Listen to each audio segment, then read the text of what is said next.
على حبيبك خير الخلق كلهم محمد سيد الكونين والثقلين والفريقين من عرب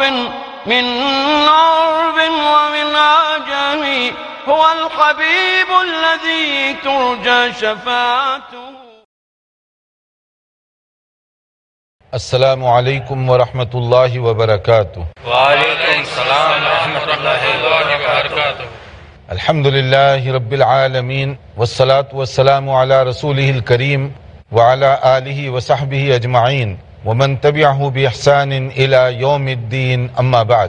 محترم بھائیوں اور بہنوں، حدیث کی مشہور کتاب علامہ ابن حجر عسقلانی رحمۃ اللہ علیہ کی ترتیب دی ہوئی بلوغ المرام، اس کا ہم تفصیل کے ساتھ اور ترتیب سے مطالعہ کر رہے ہیں، کیونکہ یہ حدیث کا بہت ہی اہم ذخیرہ ہے جس کی بنیاد پر یومیہ پیش آنے والے متعدد مسائل کو ہم حدیث رسول صلی اللہ علیہ وسلم کی روشنی میں حل کر سکتے ہیں.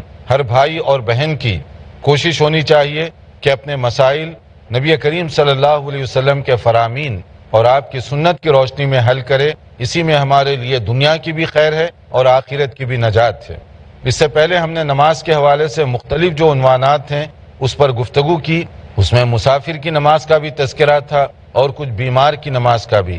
اب آئیے صلاۃ المریض، جو آدمی بیمار ہو جائے اس کے لیے بھی شریعت میں کافی ساری سہولتیں رکھی گئی ہیں، اور ان سہولتوں کو دیکھ کر اندازہ ہوتا ہے کہ دین اسلام اللہ کی طرف سے نازل کردہ دین ہے جس میں تمام دنیا کے انسانوں کے لیے ایسی باتیں رکھی گئی ہیں جو آرام سے سب لوگ عمل کر سکتے ہیں. ان میں سہولت رکھی گئی، ان میں آسانی رکھی گئی. تو ہمیں بھی چاہیے کہ دین کی جو سہولت اور آسانی ہے اس کو اپنی طرف سے مشکلات میں تقسیم نہ کریں. جو سہولتیں اللہ نے دی ہیں اور اللہ کے نبی صلی اللہ علیہ وسلم نے دی ہیں وہی صحیح ہے، وہی دین ہے، اسی کو ہم استعمال کریں، اور جو اس پر عمل کرے گا وہی شخص متقی اور وہی شخص پرہیزگار ہے. رسول اکرم صلی اللہ علیہ وسلم نے ایک بیمار کو دیکھا کہ وہ اپنے آگے سرہانہ تکیہ رکھا ہوا تھا. سجدے کے لیے اس کو مشکل پیش آ رہی تھی اور سجدے میں سپورٹ کے لیے وہ اپنے تکیے پر سر رکھا تھا. نبی صلی اللہ علیہ وسلم نے دیکھا تو اس کو ہٹا دیا اور آپ نے فرمایا کہ اس تکلف کی تمہیں کیا ضرورت ہے؟ جتنا تم سر کو ہلا سکتے ہو، جتنا سر کو جھکا سکتے ہو، اشارہ کر لو، یہی کافی ہے. صرف آپ نے اتنا بتایا کہ رکوع کے لیے ذرا کم اور سجدے کے لیے اس کے مقابلے میں تھوڑا سا زیادہ، جتنا تم کر سکتے ہو. کھڑے ہو کر نہیں پڑھ سکتے، بیٹھ کر نماز پڑھ لو، اور اگر بیٹھ کر بھی نہیں پڑھ سکتے، لیٹے لیٹے اشارے کے ذریعے سے نماز پڑھنے کی آپ نے اجازت دی ہے. تو مریض کو بہت سہولت دی گئی. اگر وہ بیڈ پر لیٹا ہوا ہے، نماز کا وقت ہو گیا، اپنی نیت کر کے اللہ اکبر شروع کر دے گا اور اشاروں کے ذریعے سے رکوع اور سجدہ وہ کرے گا، اس کی نماز پوری ہو جائے گی. جیسے دیکھیے نبی صلی اللہ علیہ وسلم نے فرمایا کہ ایک صحابی، ان کو ایک بیماری تھی، کانت بھی بواسیر جو عام ایک بیماری ہے، وہی بیماری ان کو بھی تھی، اور اس کی وجہ سے ان کو بعض اوقات بڑی تکلیف ہو جایا کرتی تھی. اس کے بھی اپنے لیولز ہیں، بعض اوقات تو آدمی کا چلنا بھی مشکل ہو جاتا ہے اگر وہ بیماری زیادہ ہو. فسألت النبی صلی اللہ علیہ وسلم عن الصلاۃ، کہ وہ فرماتے ہیں کہ میں نے نبی صلی اللہ علیہ وسلم سے نماز کے متعلق دریافت کیا کہ اب میری نماز کا کیا بنے گا. فقال، تو آپ نے ارشاد فرمایا، صلی قائما فإن لم تستطع فقاعدا فإن لم تستطع فعلى جنب. بخاری شریف کی یہ حدیث ہے کہ آپ نے فرمایا کھڑے ہو کر نماز پڑھو، اور اگر یہ طاقت نہ ہو کبھی تو آپ بیٹھ کر نماز پڑھ لیجئے، اور اگر اس کی بھی سکت نہ ہو تو لیٹے لیٹے آپ نماز پڑھ لیجئے پہلو پر. تو پہلو پر لیٹ کر بھی نماز پڑھنے کی اس کو اجازت دی گئی. یعنی اسلام یہ چاہتا ہے کہ ہر صورت میں اللہ کو یاد رکھا جائے، ہر صورت میں آپ نماز پڑھیں. جب تک ہوش و حواس باقی ہے نماز فرض ہے. نماز کے مفر نہیں ہے، کوئی گنجائش نہیں ہے کہ آپ کہیں کہ ابھی تو میری طبیعت خراب ہے تو میں نماز چھوڑ دوں گا، جیسے بعض لوگ کرتے ہیں. حالانکہ اس وقت زیادہ نماز پڑھنے کی ضرورت ہے تاکہ اللہ کو زیادہ یاد کریں، دعا کریں، اللہ سے تعلق کو مضبوط کریں. تو اس لیے آدمی کو چاہیے بیمار بھی ہے تو اللہ کا ذکر کرتا رہے، اللہ سے دعا کرتا رہے اور اللہ تعالیٰ کے لیے عبادت کرتا رہے. نبی کریم صلی اللہ علیہ وسلم جیسے دیکھیے بیٹھنے کا بھی مختلف انداز ہے. ایک مرتبہ آپ جیسے چار زانوں ہو کر بیٹھے ہوئے تھے، یعنی بیٹھنے کے بھی جو ہے مختلف انداز ہیں. جیسے کہا گیا عائشہ رضی اللہ تعالیٰ عنہ قالت، حضرت عائشہ ام المؤمنین رضی اللہ عنہ بیان فرماتی ہیں، رأیت النبی صلی اللہ علیہ وسلم یصلی متربعا، میں نے نبی صلی اللہ علیہ وسلم کو چاروں زانوں ہو کر نماز پڑھتے ہوئے بھی دیکھا ہے، بیٹھ کر، یعنی بیٹھنے کے مختلف اینگل ہوتے ہیں نا، کہ آپ جیسے تشہد کی حالت میں بیٹھے ہوئے ہیں، یہ ایک اینگل ہے، چار زانوں ہو کر بیٹھتے ہیں جیسے آرام سے بیٹھتے ہیں، کبھی کبھی ہم ریلیکس ہونے کے لیے، وہ ایک اینگل ہے۔ تو جو بھی اینگل آپ کے لیے زیادہ سوٹ کرتا ہو، جس میں آپ کو بیٹھنے میں زیادہ آسانی محسوس ہوتی ہو، اس میں آپ بیٹھ سکتے ہیں۔ اور اگر آپ زمین پر نہیں بیٹھ سکتے، جیسے آج کل آپ دیکھیں گے بعض لوگوں کو یہ گھٹنوں کا جو مسئلہ ہے، بعض لوگ اس کی شکایت ہوتی ہے، ان کو نی پرابلمز ہوتا ہے، تو وہ بیٹھ نہیں سکتے یا اس کو موڑ نہیں سکتے، تو ان کے لیے بہت تکلیف ہوتی ہے۔ اگر آپ نیچے بٹھا دیں تو وہ چیئر پر بیٹھ کر، ٹیبل پر بیٹھ کر بھی نماز ادا کر سکتے ہیں۔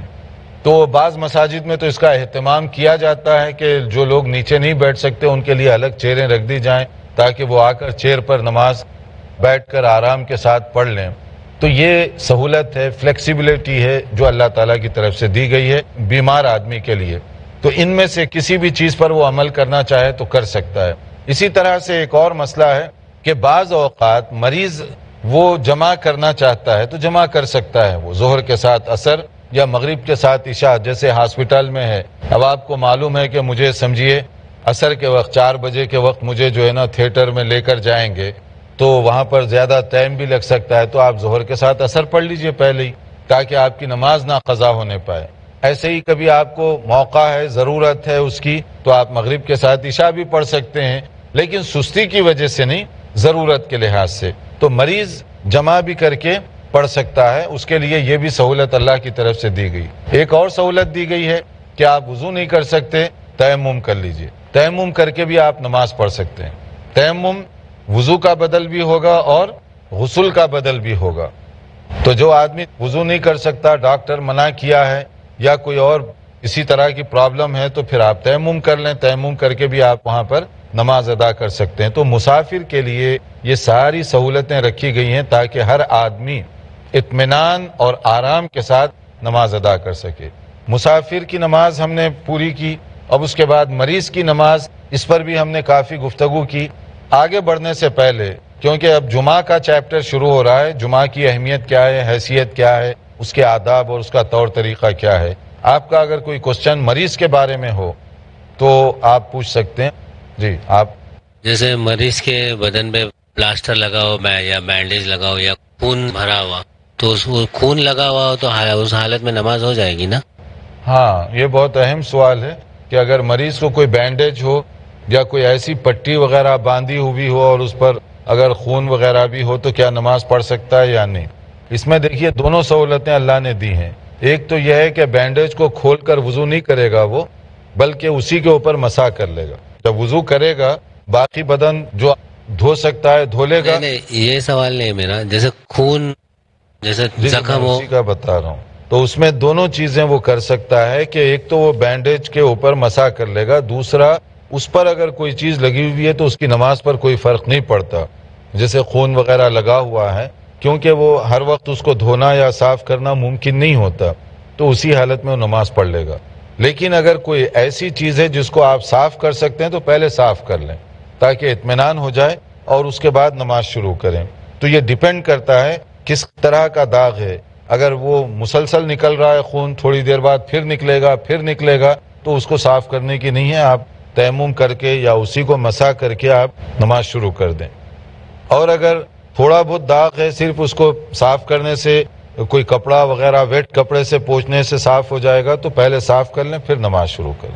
جی آپ کچھ؟ شیخ، جیسے آپ نے نمازوں کی جمع کی بات کی، تو جمع میں ترتیب رکھنا ضروری ہے، یا پھر اگر میری ظہر کی نماز چھوٹ گئی تھی یا کوئی دوسری اور میں نے اگلی نماز جو ہے تو امام کے ساتھ ادا کر لی ہے جماعت سے، تو میں اس کے بعد وہ نماز کو ادا کر سکتا ہوں کیا؟ دیکھیے، نماز کی ترتیب کے بارے میں جتنا ممکن ہو سکتا کوشش کریں کہ آپ ترتیب سے نماز پڑھیں، پہلے ظہر پھر اس کے بعد عصر۔ لیکن کبھی کسی وجہ سے ترتیب چھوٹ گئی آپ کی تو وہ ایک اتفاقی چیز ہے، لیکن اپنی حد تک کوشش کرنی چاہیے کہ ترتیب سے آپ نماز پڑھیں، وہ صحیح اور بہتر طریقہ ہوگا۔ ٹھیک، اب اس کے بعد ہم نیا ایک چیپٹر شروع کر رہے ہیں کتاب الصلاۃ ہی میں، یہ باب صلاۃ الجمعہ، نماز جمعہ کے احکام، جمعہ کے متعلق کچھ باتیں جو کہ بہت زیادہ ضروری ہیں، اور جمعہ کا جو مسئلہ ہے ایک مومن کے لیے اس کی اہمیت بھی بہت زیادہ ہے، اس لیے کوشش یہ کرنی چاہیے کہ جمعہ کو ہم بھی اہم سمجھیں۔ اور جمعہ کو اہم سمجھنے کا مطلب کیا ہے کہ اس کے لیے جو احکام بتائے گئے اسی کو سامنے رکھا جائے، یعنی نماز جمعہ، تیاری برائے جمعہ، یہ سب چیزیں، یعنی ہم بھی جمعہ کا اہتمام کریں، بچوں کے ذہن و دماغ میں بھی بات یہ بٹھائیں کہ آج جمعہ کا دن ہے اور جمعہ کے دن ہمیں خصوصی اہتمام کرنا چاہیے، نہا دھو کر سورہ کہف پڑھیں تاکہ گھر کا ماحول بھی ہو، معلوم ہو کہ گھر کے اندر بھی جمعہ منایا جا رہا ہے، یہ مومنین کی عید ہے۔ تو مسلمانوں کی عید میں خاص طور پر مسلمانوں کو تیاری اور اہتمام کرنا چاہیے۔ اور دوسرا، روحانی اعتبار سے فائدہ اسی وقت ہوگا جب گھر میں مائیں بھی اس کا اہتمام کریں، بچوں کی اس طرح سے تربیت کریں کہ آج جمعہ ہے، پہلے نہا لو، کپڑے بدل لو، سورہ کہف پڑھ لو، پورا نہیں پڑھ سکتے تھوڑا پڑھو، شروع کا تھوڑا حصہ یا آخر کا تھوڑا حصہ، یعنی اس سے کم گھر میں ایک فیلنگ ہو، ایک محسوس کروائیں آپ کہ آج جمعہ کا دن ہے، اور جمعہ کا دن عام دنوں سے مختلف ہوتا ہے۔ اب جمعہ کا جو مسئلہ ہے اس میں چند اہم باتیں ذہن میں رکھیے۔ جمعہ کی نماز مسلمانوں پر ضروری ہے، سوائے ان لوگوں کے جن کا آگے تذکرہ آ رہا ہے، جیسے مسافر ہے، بیمار ہے، عورت ہے، بچہ ہے، ان پر جمعہ فرض نہیں ہے، وہ پڑھ لیں تو ٹھیک ہے، لیکن نہ پڑھیں تو ظہر پڑھ لیں۔ لیکن جو عام حالات ہیں ان میں جمعہ سب مردوں کے لیے فرض ہے، تو ان کو کوشش کرنی چاہیے کہ وہ جمعہ کی نماز اہتمام کے ساتھ ادا کریں۔ اب جمعہ کی نماز کے دن جو تاجر حضرات ہیں وہ کیا کریں گے؟ تجارت کو روک کر جمعہ کو جانا پڑے گا، اگر نہیں گئے تو کیا ہوگا؟ دیکھتے رہیے پروگرام، ہم تھوڑے سے وقفے کے بعد انشاءاللہ اس پر گفتگو کریں گے۔ محمد سید الکونین والثقلین، محمد سید الکونین والثقلین۔ ناظرین، وقفے سے پہلے ہم بتا رہے تھے کہ جمعہ ایک مبارک دن ہے، مومنین کی یہ عید کا دن ہے، اس میں محسوس ہونا چاہیے روحانی طور پر گھریلو نظام میں کہ ہم جمعہ منا رہے ہیں، یعنی نہانا دھونا، صاف ستھرے کپڑے پہننا، خوشبو کا استعمال کرنا، بر وقت نماز کے لیے مسجد میں جانا، یہ ساری چیزیں اس کے اندر شامل ہیں۔ اگر کوئی تجارت کر رہا ہے، ملازمت کر رہا ہے، کاروبار کر رہا ہے، ان کے لیے بھی جمعہ فرض ہے۔ اب وہ لوگ اگر جمعہ کو چھوڑ کر کاروبار میں لگے ہوئے ہوں گے تو قرآن کریم کے حکم کی خلاف ورزی ہوگی۔ سورہ جمعہ کے اندر بہت کلیئر کچھ مسئلے بتائے گئے، جیسے یا ایھا الذین آمنوا اذا نودی للصلاۃ من یوم الجمعہ فاسعوا الی ذکر اللہ وذروا البیع، کہ اے ایمان والو جب جمعہ کی اذان دے دی جائے، آواز دے دی جائے، وقت ہو جائے جمعہ کا، کاروبار وغیرہ کو چھوڑ کر اللہ کے ذکر کی طرف آؤ، یعنی خطبہ سنو، نماز پڑھو، یہ حکم ہے اللہ تعالیٰ کا۔ اور پھر اس کے بعد چونکہ اسلام میں اعتدال ہے، یہ نہیں کہا گیا کہ تم مسجد ہی میں بیٹھو، جمعہ ہو گیا، نماز ہو گئی، اس کے بعد فَإِذَا قُضِيَتِ الصَّلَاةُ فَانتَشِرُوا فِي الْأَرْضِ وَابْتَغُوا مِن فَضْلِ اللَّهِ، جب جمعہ کی نماز ہو گئی تو پھر آگے اپنے کاروبار میں لگ جاؤ، اور اللہ تعالیٰ نے جو روزی تمہارے لیے رکھی ہے اس کو تم تلاش کرو، یہ اعتدال ہے۔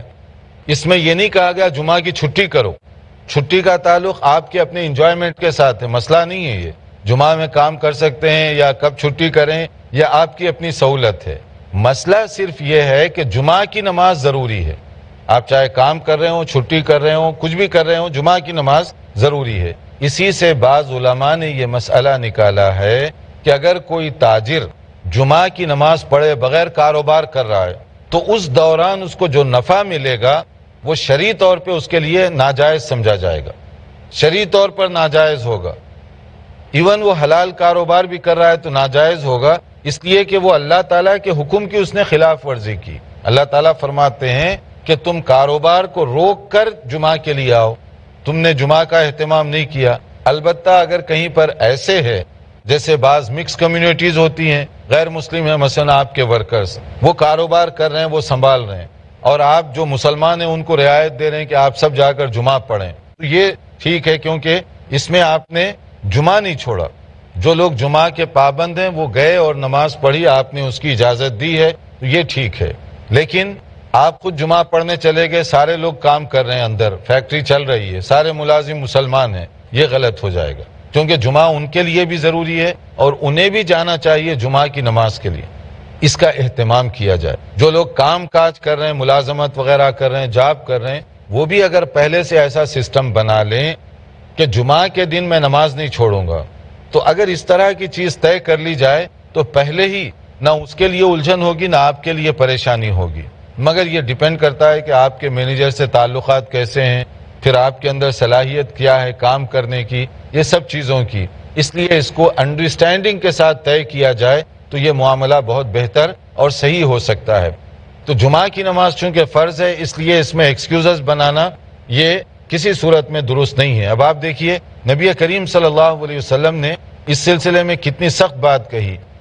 نبی صلی اللہ علیہ وسلم ممبر پر یہ بات فرما رہے ہیں، یقول علی اعواد منبرہ لینتہین اقوام عن ودعہم الجمعات او لیختمن اللہ علی قلوبہم ثم لیکونن من الغافلین۔ صحیح مسلم کے الفاظ ہیں کہ لوگوں کو جمعہ کی بے پرواہی اور غفلت سے پرہیز کرنا چاہیے، یعنی جمعہ چھوڑ دیں یہ درست نہیں ہے، ورنہ اللہ تعالیٰ کیا کرے گا، ان کے دلوں پر مہر لگا دے گا، سیل کر دی جائیں گے دل، اور پھر اس کے بعد وہ غافل ہو جائیں گے، یعنی دلوں پر مہر لگ جائے گی اللہ کی طرف سے، ان کی ہدایت کے گویا کے دروازے بند کر دیے گئے۔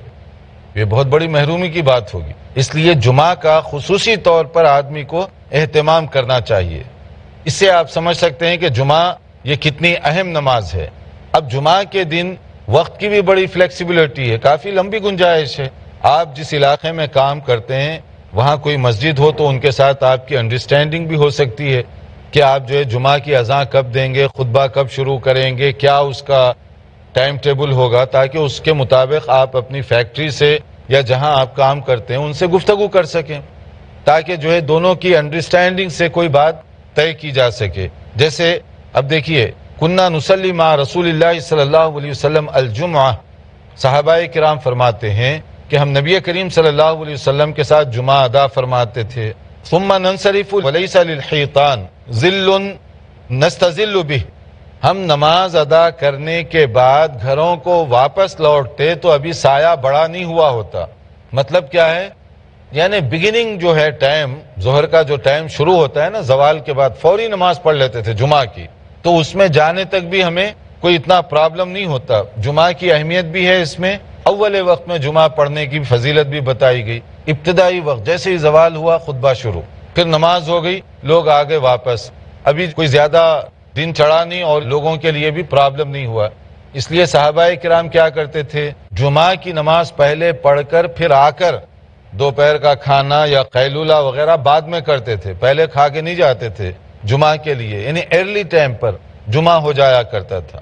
جیسے ایک اور حدیث ہے، دیکھیے اس کے اندر قال ما كنا نقیل ولا نتغدى الا بعد الجمعہ، صحیح بخاری اور مسلم کی حدیث ہے کہ صحابہ فرماتے ہیں کہ ہم جمعہ سے پہلے قیلولہ نہیں کرتے تھے اور غدا یعنی دوپہر کا کھانا بھی نہیں کھاتے تھے۔ دوپہر کا کھانا اور اس کے بعد قیلولہ یہ جمعہ کے بعد ہوتا تھا، پہلے جمعہ چلے جاتے، تیاری کر کے جمعہ کی نماز پڑھ لیتے، گھر آ کر کھانا قیلولہ جو بھی ہے وہ اس کے بعد کرتے تھے، پہلے نہیں کیا کرتے تھے۔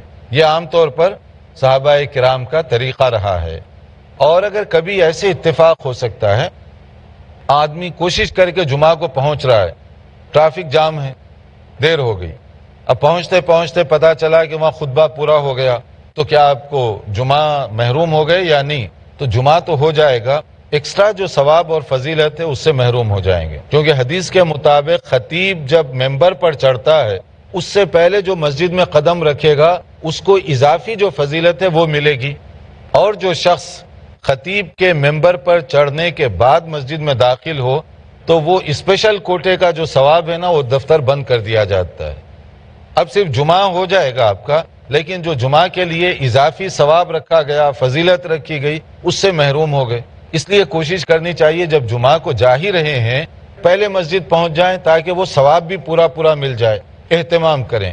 اور اگر کبھی بائی چانس دیر ہو گئی اور آپ جو ہے جمعہ کو پہنچے، خطیب صاحب خطبہ دے چکے، نماز ٹھہر گئی یا ایک رکعت ہو گئی، تو ایک رکعت بھی ملے تو سمجھیے کہ جمعہ آپ پڑھیں گے، باقی ایک رکعت پوری کریں گے۔ اور اگر ایک رکعت سے بھی کم ملا یعنی رکوع میں چلے گئے وہ، پھر آپ کا جمعہ چلے گیا، اب آپ ظہر پڑھ رہے ہیں، باقی جو نماز ہے وہ ظہر کی طرح سے کریں گے کیونکہ اکثر حصہ آپ نے مس کر دیا ہے۔ ایک رکعت بھی پوری مل گئی تو سمجھ لیجئے کہ آپ کو جمعہ ملا. جیسے حدیث میں آتا ہے قال رسول اللہ صلی اللہ علیہ وسلم من ادرک رکعۃ من صلاۃ الجمعہ وغیرها فلیضف الیہا اخرى وقد تمت صلاته. نبی صلی اللہ علیہ وسلم نے فرمایا کہ جو جمعہ کی ایک رکعت پا لے یا کوئی بھی نماز کی تو اس کو سمجھا جائے گا کہ اس نے وہ نماز پوری پا لی, باقی ایک رکعت آپ پوری کر لیں. تو اتنی گنجائش رکھی گئی ہے. باقی جمعہ کے اور بھی بہت زیادہ مسائل ہیں, اس کو ہم انشاءاللہ تعالی کوشش کریں گے اپنے اگلے لیکچر میں اس کو مکمل کریں. اس میں خطبے کے آداب, نماز جمعہ کے آداب, اس کی سنت, یہ سارے مسائل انشاءاللہ تعالی اگلے لیکچر میں ہم اس کو لے کر حاضر ہوں گے. آپ کے پاس اگر کوئی سوال ہو جمعہ کے بارے میں جو ابھی تک بتایا گیا اس میں آپ پوچھ لیں. آپ کچھ پوچھنا چاہتے ہیں؟ شیخ اکثر شہر میں ایسا ہوتا ہے کچھ مساجد میں جمعہ کی نماز اتنے آخری وقت میں رکھی جاتی ہے کہ اس وقت عصر کا صحیح وقت جو ہے وہ شروع ہو گیا ہوتا ہے, تو کیا وہاں پر نماز پڑھنا درست ہوگا؟ دیکھیے اگر جمعہ کی نماز بعض مساجد میں اتنی دیر سے پڑھتے ہیں کہ عصر کی نماز کا وقت شروع ہو رہا ہے یا قریب ہے, تو ایسی صورت میں کیا کیا جائے؟ بنیادی طور پہ یہ خود صحیح نہیں ہے. صحیح طریقہ یہ کہ اول وقت میں آپ پڑھیں. جیسے ابھی آپ دیکھ رہے ہیں صحابہ کرام کب پڑھتے تھے, تو اس لیے اول وقت میں پڑھنا جمعہ یہ زیادہ بہتر اور مسنون ہے. لیکن اگر وہ وقت کے اندر لوگوں کی سہولت کا خیال رکھتے ہوئے کچھ کر رہے ہیں تو آپ یا تو ان سے گفتگو کیجئے یا پھر کوئی اور مسجد ہے جس کے اندر اول وقت میں اہتمام کیا جاتا ہے تو آپ وہاں پر جا کر پڑھ لیں. جی آپ جہاں پر ترک تجارت کا تذکرہ ہے, وزر البیع, جیسے کہا گیا کہ تجارت اس وقت میں حرام ہے, تو وہ پہلی اذان سے ہے یا خطبے سے پہلے والی اذان؟ مطلب کس وقت کا تذکرہ ہے کہ اس وقت تجارت روک دینا چاہیے؟ دیکھیے اس سلسلے میں کہ وزر البیع جو کہا گیا کہ تم خرید و فروخت کو چھوڑو, اس کا مطلب ہے کہ اصل وہ اذان جس کا تعلق خطبے کے ساتھ ہے اصل وہی ہے. کیونکہ جب آپ کو آج کل تو ایزی ہے, گھڑی سب کے پاس موجود ہے, آپ کو معلوم ہے کس مسجد میں جمعہ کا خطبہ کب شروع ہونے والا ہے. آپ اذان کے وقت تک انتظار کرنے کے بجائے گھڑی میں دیکھ لیجئے اور آپ کو معلوم ہے یہاں سے مسجد پہنچنے کا راستہ کتنا ہے, 10 منٹ 5 منٹ جو بھی, اس حساب سے آپ روانہ ہو جائیے اور وہاں پر پہنچ جائیے کاروبار کو چھوڑ کر. کیونکہ ایسا نہ ہو کہ آپ بڑے شہر میں انتظار کریں, اذان کی آواز آئے گی پھر میں لاک لگاؤں گا, تو لاک لگائیں اس کے بعد جانے تک ہو سکتا ہے کہ خطبہ ہی ختم ہو جائے آپ کا. تو وہ آپ ٹائم ٹیبل کی جو سہولت ہے اس سے فائدہ اٹھائیے تاکہ جمعہ کا خطبہ شروع ہونے سے پہلے مسجد میں قدم رکھ دیں آپ. یہیں پر ہم اس سلسلے کو روکتے ہیں. مزید معلومات کے لیے انتظار کیجئے ہمارے اگلے لیکچر کا, جس میں جمعہ کے دیگر مسائل پر انشاءاللہ تعالی گفتگو کی جائے گی. والسلام علیکم ورحمۃ اللہ وبرکاتہ. مولاي صل وسلم دائما ابدا على حبيبك خير الخلق كلهم محمد سيد الكونين والثقلين والفريقين من عرب ومن عجم هو الحبيب الذي ترجى شفاعته هو الحبيب الذي ترجى شفاعته لكل هول من الأهوال مقتحم. مولاي صل وسلم